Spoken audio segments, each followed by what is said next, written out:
playing is great, but you can't live your life like you're on the bandstand. And most jazz musicians find that difficult.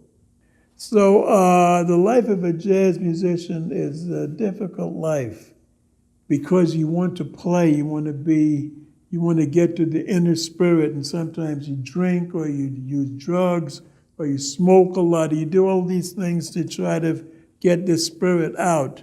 So a jazz musician, it's a difficult existence.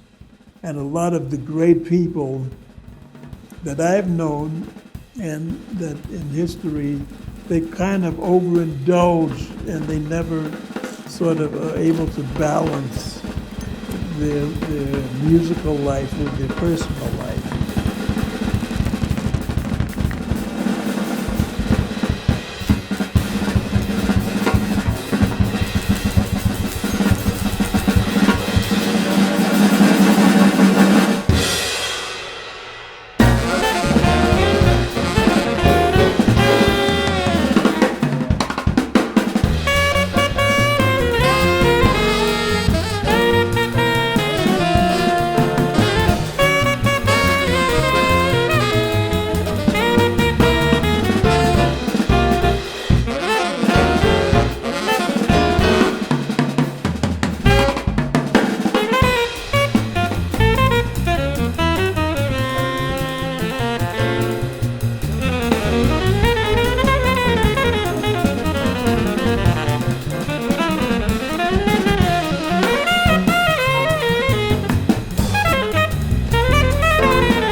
Maybe it's not necessary to do that. That's another question. I don't know.